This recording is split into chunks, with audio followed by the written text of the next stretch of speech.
Hajmo u ovoj epizodi Priča uz vatru pričati o slavenskoj pozadini Uskrsa ili kako su ga naši stari nazivali vazema, vuzema ili velje noći.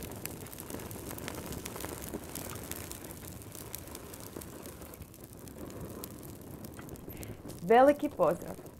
Priče uz vatru ti danas u jednom malo drugačijem okruženju donose dublje značenje, odnosno dublji sloj običaja Uskrsa, kojeg ove godine slavimo 4. travnja. Moram ovdje odmah ubaciti činjenicu da je ovaj blagdan pomičnog karaktera i da se slavi prve nedjelje prvog uštapa nakon proljetne ravnodnevnice, odnosno ekvinocija, koji se slavi 21. ožujka. Imamo dovoljno vremena da dublje shvatimo praslavensko značenje ovog danas najvećeg kršćanskog dana u godini, a nekad najvažnijeg praslavenskog dana u godini. Što se to točno događa na Velju noć i zašto za uskršnje jaje kažemo pisanica? Saznaj sve u sljedećim minutama.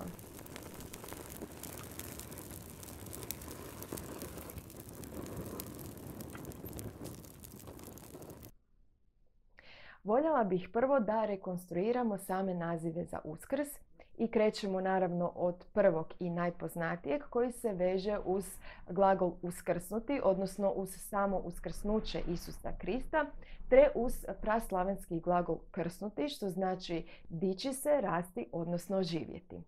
Nakon toga nam slijedi naziv vazem, odnosno vuzem, kojeg su govorili kajkavci i čakavci i to je izvedenica od glagola vzeti, odnosno vazeti, što danas znači uzeti. Naime, toga dana smo počeli ponovno uzimati, odnosno jesti meso nakon što je završila korizma. I ako zavirimo u imaginarni rječnik praslavenskog jezika, onda ćemo pronaći da taj glagol je još i označavao započeti. I što je započelo toga dana u godini? To nas dovodi do trećeg naziva velje noći, odnosno velikog dana. I tu bi zapravo skrenula pozornost da su stari Slaveni doživljavali drugačiji dan i noć, odnosno njima je novi dan započeo već u sumrak i trajao do sumraka idućeg dana. Tako da je slavljenje blagdana uvijek počelo već sa samom večeri, trajalo je u noć sve do sumraka idućeg dana. U bjeloruskoj tradiciji velja noć je označavala prvi dan. I što je to bilo zapravo prvi dan, odnosno što je to započelo toga dana u godini? Da skratim priču, to je bila slavenska nova godina koja je započela negdje početkom ožujka. I onda se dio običaja, odnosno obreda, prebacio na sam Božić, kao što su na primjer koledari i paljenje božićnog panja, a dio običaja se prebacio na Uskrs i to su bili oni običaji koji su vezani uz samo buđenje prirodne, odnosno dolazak proljeća. I što se to događa u praslavenskom mitskom svijetu na taj dan? Rađa se Perunov sin Jarilo zajedno sa svom sestrom Marom, odnosno sestrom Blizankom, i po svemu sudeći njega su tada odveli koledari u Velesov podzemni svijet. To je bio svijet vječnog proljeća. I onda Jarilo, kada je stasao u mladića, vraća se na Jurjevo koji se slavi 23. travnja, vraća se u Perunov dvor i donosi ljudima proljeće u njihovo okruženje.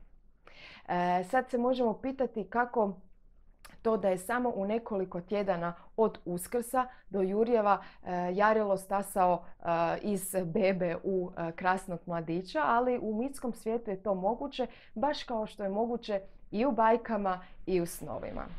Sada kada smo rekonstruirali same nazive, možemo se prebaciti na mini priče o simbolima Uskrsa, a to su naravno uskršnje jaje i zec.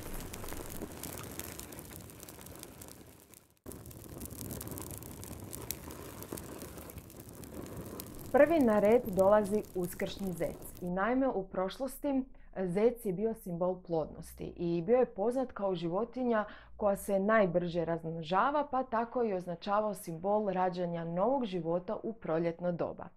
I stare civilizacije kada su slavile paganski Uskrs, odnosno početak proljeća koji se nazivao Ostara, odnosno Eostre i slavio se 20. ožujka, oni su vjerovale da sam zec donosi jaja kao simbol novog života. Naime, starogermanska istoimena božica plodnosti Ostara je pretvorila samu pticu u zeca. I zec je bio sretan što može letjeti kao ptica, ali je ipak bio razočaran što nije ptica. I onda je Ostara se sažalila nad njime i omogućila mu da samo jedan dan u godini, upravo na proljetnu ravnodnevnicu, odnosno ekvinoci, leže jaja. Taj običaj se onda iz Njemačke proširio na ostale europske pa i slavenske zemlje i već imamo negdje prve zapise o tom običaju u 16. stoljeću. Sad je vrijeme da pričamo o uskršnjem jajetu, odnosno pisanici.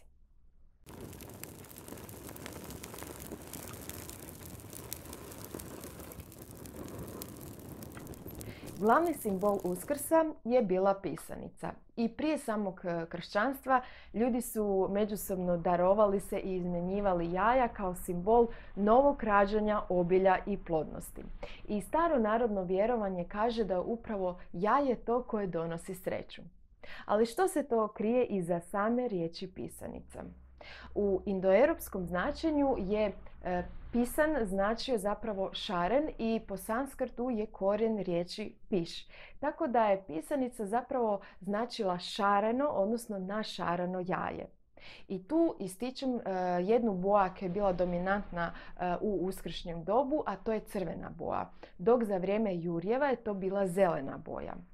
Crvena boja je bila zapravo ognjena boja, boja suhog žara. I zapravo djevojke koje su bile udavače pa i mlade snahe, mladenkine u prvoj godini braka su nosile dominantno crvenu boju koja je bila štit od zlih sila, donosila je plodnost i sreću. S druge strane, zelena boja je bila boja vegetacije i Velesovog svijeta te neke mokre vlage i upravo izmjena ove dvije boje kroz određen protok vremena je donosila rodnost i plodnost prirode. I idemo sad vidjeti koje su to nekakve dvije najznačajnije tehnike ukrašavanja samih pisanica. Prva tehnika je bila vezana za ukrašavanje vrućim pčelinjim voskom koji se skidao kada se ohladio i tako bi nastala prava mala umjetnička djela. A druga tehnika su bile lukovice, to si sama radim godinama i uzela bi cvijet ili nekakvo lijepo lišće iz prirode, stavila bi jaje i to lišće u čarapu i onda bi se ta jaja kuhala u lukovini u kojoj su se stavljale crvene suhe ljuske luka.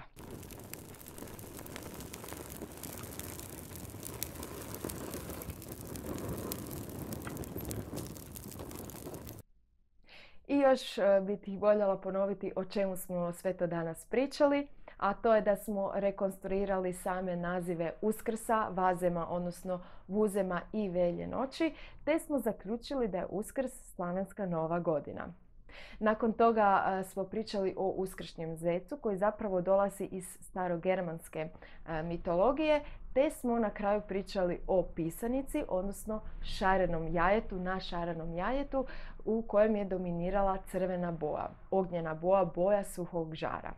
Tu smo spomenuli dvije najznačajnije tehnike ukrašavanja pisanica, a to je uz pomoć voska, odnosno kao lukovica. Sad mi je još preostalo da te pozovem da se pretplatiš na YouTube kanal, odnosno da se pretplatiš na newsletter listu gdje ti premjerno šaljem sve nove epizode Priče uz vatru kao i neke ostale priče.